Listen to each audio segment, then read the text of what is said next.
Thank you guys for tuning back into the Marching Health podcast. I've got the man, Dan Schack here from Crown, GMU, the Connecticut Hurricanes, you name it, he's been there. Dan, tell them a little background about yourself. Give them the story of where you've marched and let them know kind of what your resume is in this, because I think it's a phenomenal list of groups you've worked with. Yeah, thank you. Thanks for having me. I started marching snare drum first at the Connecticut Hurricanes, actually, before I started at my high school. So I marched the Connecticut Hurricanes, which is an all-age drum corps, 2005, 6, 7, 8, and 9. So throughout my entire high school career, and then short 1 year into college. And from there, I marched United Percussion 2010 as well on snare drum. I was very lucky to receive a spot in April. I filled a hole at the Cavaliers 2010, and then I went and auditioned and made Rhythm X in 2011, went back to Cavaliers, and I was a section leader for 2011 drumline.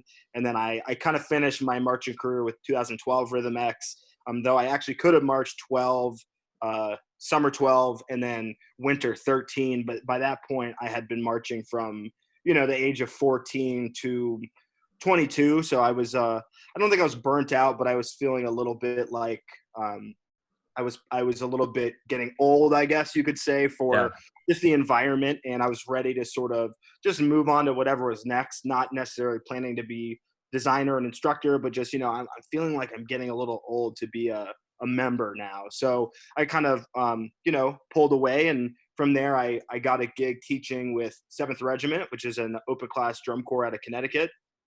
And between the first and second summer I taught there, I was brought on to teach cadets winter percussion in their inaugural year in 2014. We won open class and actually set the highest record that year. And we were bumped to world. And for anyone that kind of knows, there's a little mystique around that group because we only lasted 3 years, but we won open class with the highest record. Then we got 6th place in world, and then we got 9th place in world in 2016. Between those years, somewhere in there, I got a gig with the Crossman Drum and Bugle Corps. That was 2015 and 16. I did a little bit of teaching at Rhythm X. I was on the design team at Connexus, which is an independent world group now. I was there in 2017 and 18. And after Cadets Winter Percussion folded, I jumped on board with George Mason University Indoor Drumline. And I'm about to be into my 5th year there, going into the 21 season. And somewhere in there as well, this is such like a weird like weaving story, but somewhere in there between 16 and 17, I got a call and I joined Carolina Crown's drum staff as a battery coordinator, and I stayed in that role for 3 years, and now I'm in a little bit of like a design coordination role, still very much working with the percussion, just a little bit more amorphous, doing a little bit of what I do with George Mason as well with Crown. So kind of been sticking with the marching arts since I was 14. I have this is this quarantine has been kind of the biggest step away for me. I'm sure it's the same for a lot of people as well. Yeah. So everyone listening and watching knows now why I didn't even want to try to put his resume out there, because it is extensive and awesome. Like, so you started with an actual corps, a DCA corps, before you ever marched in high school? Yeah, and then I started playing snare drum at Norwalk High School in Connecticut, which is now when I march their super good marching band program. Now they have a really competitive independent open Oh, drum line wow. WGI. But yeah, I started playing snare drum actually at the corps before I was at high school. That's really funny. I don't know anyone else who has that same story. So that's really cool. It seems like all the groups you've gone to have gotten a little bit better. And I have to admit, I marched Spirit of Atlanta 2011. The group in 2010 that made me just absolutely convinced that I had to go march drum corps in 2011 was the 2010 Cavaliers drumline. So 2010 and 2011 were two of my favorite Cavaliers drum years. And I remember watching you guys in the lot both of those years, and using that group as a motivational tool for me, performance-wise. It's awesome. Yeah. And Then, crazy that we were it's crazy that we were kind of competing, and we were in the same exact like space. And then like Hmm. years later, we reconnected when I was at Crown and you were doing the marching health thing. It was Right. like wild. Nobody knew who Marching Health was at the time that we met. I didn't even know what Marching Health was going to be when we Right. met. I went up to Crown right after I launched Marching Health and volunteered as a medical provider, as a physical therapist for the weekend. And Dan and the drum guys were just sitting at a table eating lunch, and I was the new guy that didn't have any friends, and he was one of the guys that welcomed me in, and told some jokes and had fun together. So I knew we had to get him on for this podcast and talk, because I've enjoyed getting to know him ever since then. So Dan, when you went to Crown, I thought, as a viewer, somebody who had been watching drum corps for about a decade at that point, that they started moving differently. I thought they were more theatrical with their movements, and it really fit and enhanced not just the music, but the whole show, the whole design of the show, and fit the theme a lot better. What have you brought to the table there and the rest of the staff? Because I know there's a lot of talent on that battery staff Mhm. that's changed how the members perform and what they put into the visual side of their performance. That's a great question, and I would agree. I think we took what was great about Crown's percussion leading up to 17, and there had been a lot of great percussion sections up to that point, and we wanted to take everything that was good and we wanted to elevate that and evolve that into something more fresh. And I do think when you look at the Crown drum lines leading up to that point, the nuts and bolts were there, but the WGI kind of full out holistic performance aspect wasn't necessarily there. And I don't know that it was there with any group in DCI, but it was something that I found important and that was important to me as someone on the creative side in WGI. So I had started kind of doing that with the Cadets Winter Percussion, with GMU, as someone on the design team there. And then I go to Crown and I'm, the battery coordinator, and I'm also doing the choreography. And sort of my mind and the way that I think about, the programs for indoor certainly kind of inspired that thought process, where I look at year to year, and every drum line and every group should aesthetically be shaped to the concept.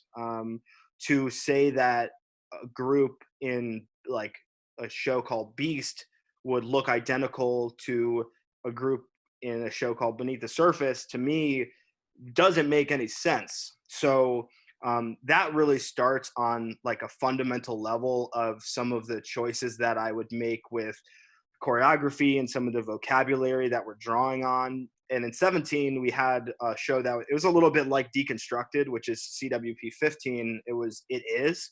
And it was all about what's there and what you can use with what is there. So we had like the yard lines were like manipulated, and the costuming was like emergent from the field, and the guard actually had like a referee reference in their uniform. So it was all like, what do you take, and then how do you break that down?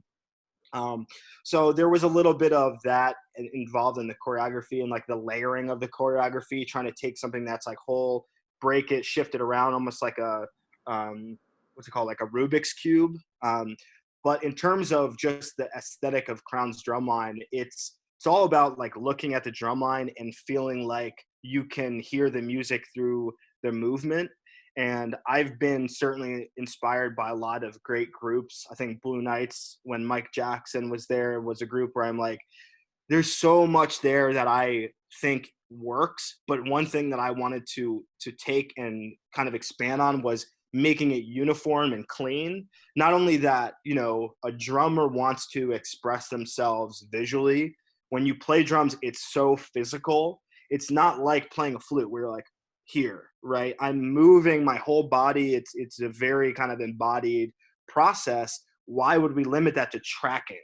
Why would we limit that to holding, open second position, going to a 45-degree angle? That's not how we feel as drummers. So this is where I think Crown 17 specifically is where I started to draw on sort of the natural movements that were emerging out of the players. And I would look at some of our players that were our leaders, and I'd be like, well, what feels good when you have these decrescendo flams? What feels good when you have this or that like playing figure?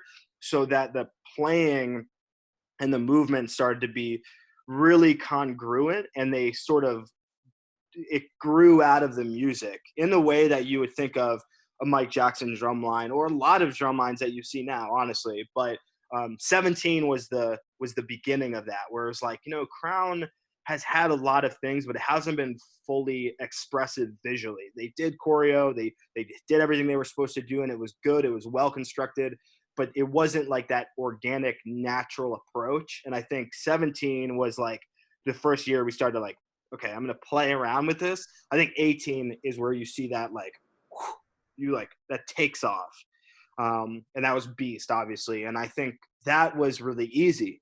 Beast is really self-explanatory. So I was like, this needs to be way more aggressive. I was teaching them like mouth choreography. Like, okay, Right. here is the screams. You're gonna like open your mouth and you're gonna like pretend you're screaming. Or we had like this certain shako, or the uniform and the way that that worked, and making sure that all those things are being drawn out, so that the way we move, the not only like, okay, everyone's going to do second position, everyone's going to do a plie, everyone's going to do, you name it, right? We're all doing the same 10 movements that you can do with quads on, right? But how are we doing it, and how is it constructed so that it's supporting like the program from the top down? And I'm lucky to think that way, because like I'm the creative director for these indoor drum lines, where I'm like thinking about the concept from the beginning and the conception state, and then I'm also doing the choreography. So there's everything in between, connecting that, the music, the drill. So it's thinking about not only like the idea in its beginning, it's thinking through what is this going to look like and feel like when it's out there at finals, for example. So Mhm. that was not purposeful by any means. Like, I couldn't tell you that I went into Crown being like, I'm finally going to like do this thing and like make this connection. It's kind of just what has happened because of the different roles that I've taken on, whether as a drumline person cleaning, or as someone choreographing a drum line, or just thinking about like overall programming. But I definitely looked at Crown. I was like, we need to look different every year, or we're doing a disservice to the program itself. And I think over 17, 18, and 19, you've seen totally different approaches to the way the drum line looks and feels. Yeah, and that gives us a huge perspective. I mean, that's big picture right there. That's going from what the show needs versus trying to stick in a certain visual that you learned somewhere else. It's really letting it grow from what the program already is, whether that's letting the music lead you or letting just the expressions from the visual side of things lead you. Do you feel like as an instructor that it is you coming to a rehearsal with an idea for what you want to put in? Or is it almost a 50-50, let the students be the ones who are expressing what needs to go there? Does that make sense? Is it coming from you, or is it coming from them, or is it a really nice balance of the two? I am super lucky. I teach the best players and movers in the world. And the better the students have been, the less I've had to be super specific about how I plan. I think that I probably never planned very much, but I think when you're teaching a group like a high school or an open class group, where there's a little bit more of like the training component that needs to happen, I would plan a lot more. I would make sure that I was giving them what they need to achieve these things, and I would probably have a little bit of a better idea with a group like Crown or a group like Mason. I have such good performers there that if I plan, I'm going to be having them do things that are unnatural. Like, I know the music to a level, but I don't know it to the level that they do. So I've been super lucky to have these exemplary members where I'm like, does that feel good? What would you rather do? And they're like, actually, we should go with this foot, or the way that it works with the hands, we should move and turn in this direction. And it always is better. There's very few moments where a student will be like, this is actually better. I'm like, well, it might be better for you, but it aesthetically is actually, it might be uncomfortable, but it works better from the outside. So I would say for those top groups, it's definitely been more 50-50, if not more like 80-20, where I'm like, this is the mood, this is the vibe, this is the character. But let's play the music for a second. Like I'll always, when I'm going to like a choreo block, I'll just start it as like a drumming block, and they'll like stand there and play, and they'll start to shape themselves. And I'll just be like, oh, do this like little thing. And we'll stand there and just like tweak what they are already doing. But that's where you get a little bit more of that like holistic and complete look, rather than like, here are the moves that I demand you do that has nothing to do with what you're playing or how good it feels, but I've composed this. So it's way more user friendly now that I've sort of like, guys, like what do you want to do? What feels good? Right. And with percussion, I think choreography is very different, and it takes a special thought process to make it look good. We can't just go to a choreography or a dance class and then apply those things because we're wearing a drum, and that changes how your body has to move. And many of us don't have a background in dance. And I think it's tough for us to get our kids to do things, especially at the younger ages, besides just a very basic list, because there's that squat that every drumline does, and then an ankle turn or something like that. How do you give young kids, because you went through your list of places you've been earlier with those younger audiences, where do you pull the vocabulary from? Is that something that you guys just explore as the season goes, or do you have a visual block without drums and you just teach them how to move their bodies, but knowing that, hey, this is a drum choreography session, not just a dance session? That's a good question. I don't at all think there's a perfect way to do this. I think step one, no matter what group it is to have them bask in discomfort.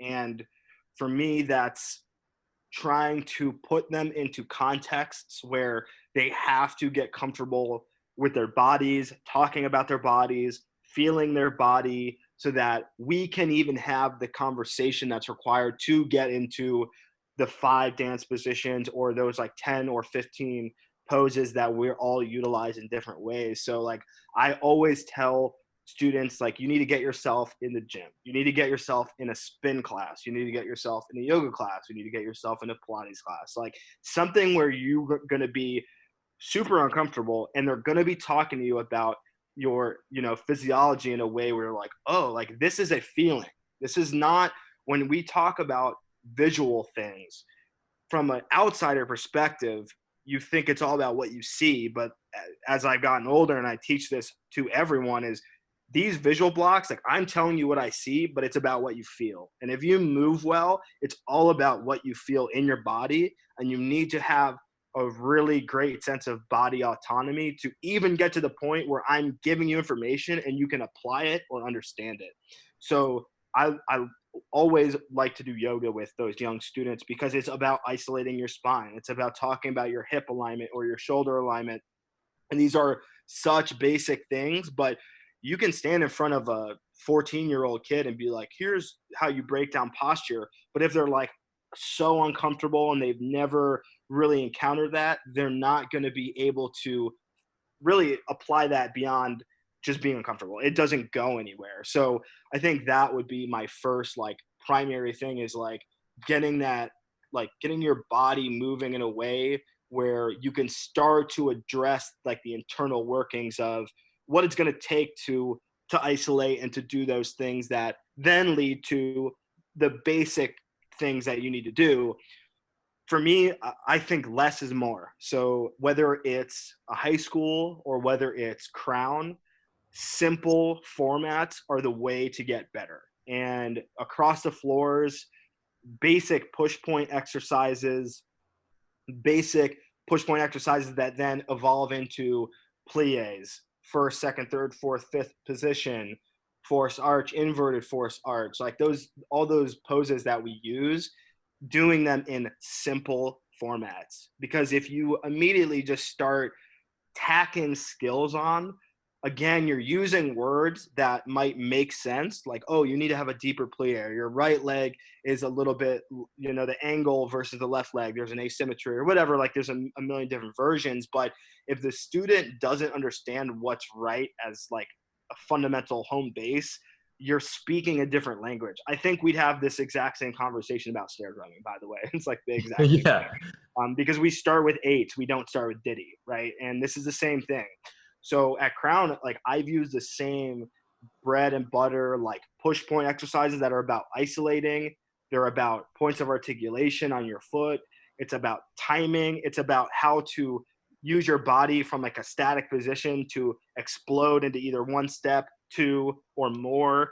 And how that then turns into direction changes. And for me, it's like keeping everything super simple. Like if you look at like a Crown show and the 200 drill sets, like I want that to feel like it's this big, and that conceptually everything lives in like this really tight nucleus, not like this expansive thing where it's like a million different versions of something. So that's a very like economical and efficient approach to like there's only so many contexts through which you're going to do a direction change. Like I could name them all. There's not that many. And I want to teach a student in a simple manner so that they understand those fundamental things, and they understand they only need to branch off to like whatever exponent is going to be asked of them in any context. That is going to change as you get into, indoor. It's going to get way more layered. It's going to get more nuanced, and it's going to get more advanced. And you see how each group, throughout all the world class groups from really any group, expands on these simple concepts. But I think starting really simple, like good drum lines can do across the floor, straightforward with no drum on, and understanding how to move their body through space, their upper body carriage, understanding what they should be seeing in their eyes that dictates good movement and smooth movement and control. It doesn't matter what level you're at. That's going to allow you to then move on to the next level where it's like, now we put the drum on. What is this about? Okay. I'm talking about like 0 to 0.001, right? Yeah, you totally read my mind. I was going to ask you what your thought process is behind doing drums on, drums off. At what point in the season are you doing, these across the floor exercises? Is this something that's every single rehearsal that you start with, or is it something where you do this for a couple months and then towards the end is something you kind of taper off and get more into the nitty gritty of the show? How do you typically structure your thought process for the whole calendar? It's probably not exactly what you think, especially I think things have changed and people have been smarter about the way they get into their shows. For GMU, we'll start doing these like workshops immediately. I mean, I do visual blocks at the auditions. Those blocks, they'll be like an hour and a half or 2 hours. I'll start from posture work, posture breakdown, push point exercises, thinking about like articulation and just moving the body into a first step, into like a drums off across the floor, and then put the drums on. And we'll try to get the drums on in that first day, because I do think that that's a make or break, because you are trying to whittle away at like who you're auditioning. Then we'll set the group. Okay.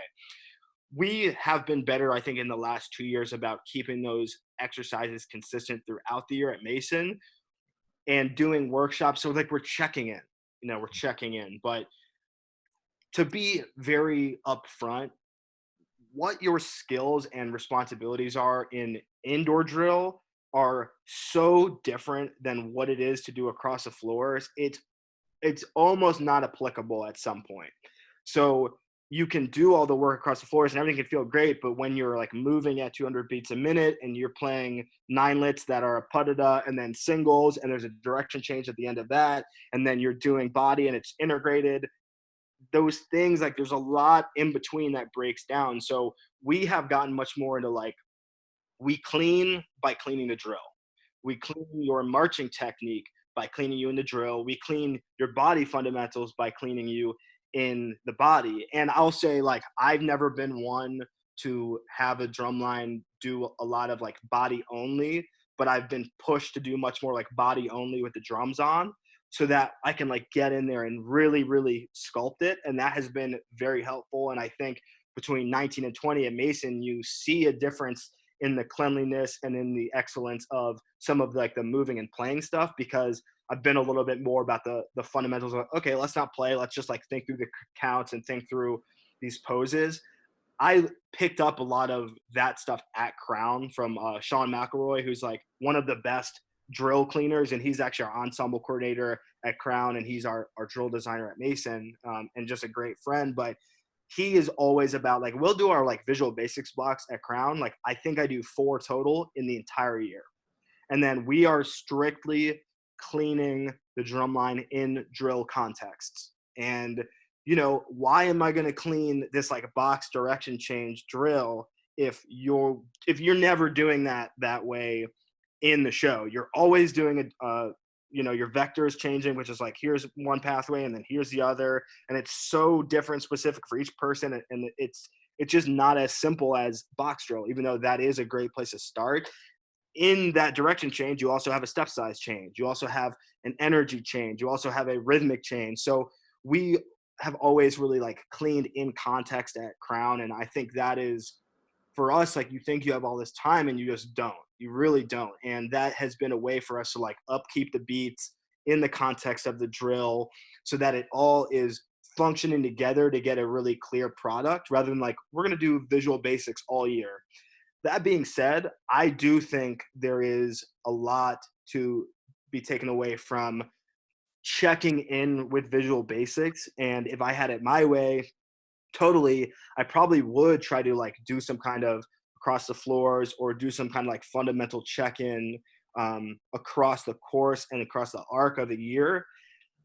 It just depends on how much time you have. You know, different shows afford you different amounts of time, but I think there's no right way to do it. The answer is always striving for excellence in whatever context you're plugged into. Is, are you pushing the student to do what you're asking them to do perfectly? It doesn't matter if it's drill, it doesn't matter if it's box drill. You need to look at them with this like insanely critical eye. And like anyone who's been taught by me knows that, like they think I'm a hard ass or whatever, because I look at the drum lines I teach like I look at the drum lines I watch. And I look at the drum lines I watch, I'm like, is this perfect? If it's not, it should be, because this is the top level, or I'm striving to be at the top level. So I think it's just a matter of like, it doesn't matter what you do needs to be excellent and at a high level. Absolutely. There was a flow marching video that came out yesterday, since it's Crown Week, that had you starting off with the kind of conducting the in counts of what the drummers were playing. And it was so passionate. I was like, that is Dan in 3 seconds right there when he is teaching. But everything you're saying actually relates back to a training principle, a very foundational physical training principle. It's called the SAID principle, specific adaptations to impose demands. All that means is whatever you practice a ton is what you're going to get.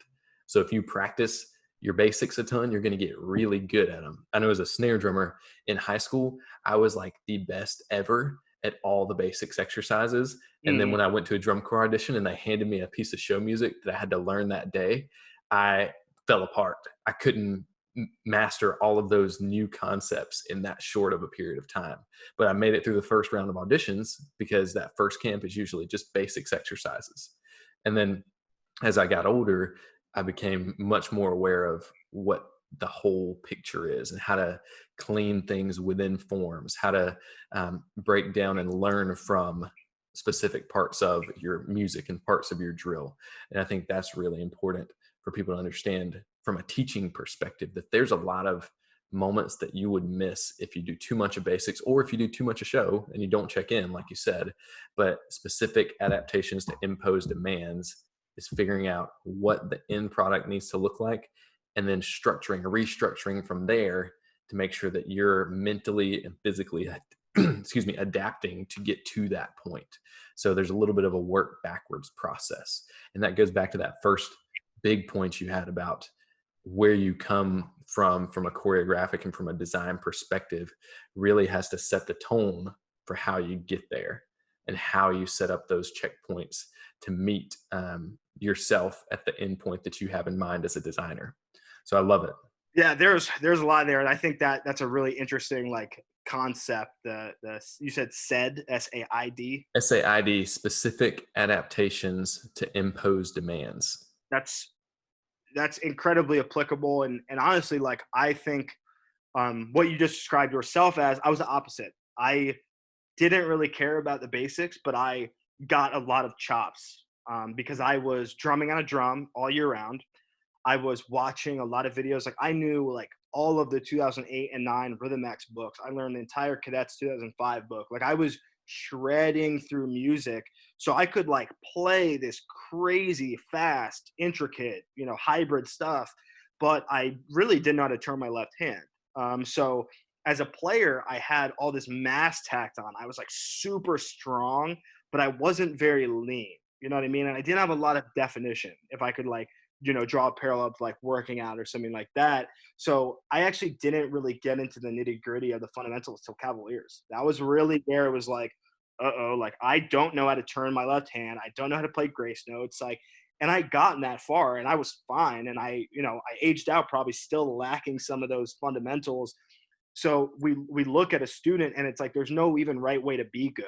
Like you could be a student who has all the basics and that makes you get far, or your student has all these chops. But like the idea is like, and obviously through this information and these discussions we're having for students coming up wanting to march world class, the versatility is key. I think is that you have all these fundamentals, you have a ton of chops, and you can play all this fast hybrid stuff. And it's like, how do you balance all this stuff? It's like, well, I don't want to be like bulky and have no neck.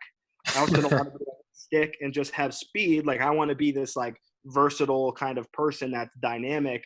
So that applies to like so many things. And I love that as an idea. And I think it really works well, like both for students and teachers, because some teachers are like all about the basics and those drum lines are really good, but that is how we define a class, is that you're achieving these fundamental things very, very well. That's not to say that the top world class groups couldn't use more fundamentals, because there are issues at the top. So like there's no right answer, there's no right way, but to have this idea of like, well, I'm doing this because I want this outcome, not just because like we're doing reps because drum lines do reps. It's like, well, why are you doing them? What is the end goal? There needs to be one, right? So, and that's all about like, for me at least, is like conceiving an image of my mind of what I want a drum line to like look like and sound like. And I have to have a concept of that before I even start, or I'm just like, keep your tabs. I don't know what to say. You know what I mean? So it all relates to like this image you have in your mind about what are you looking to get out of all this?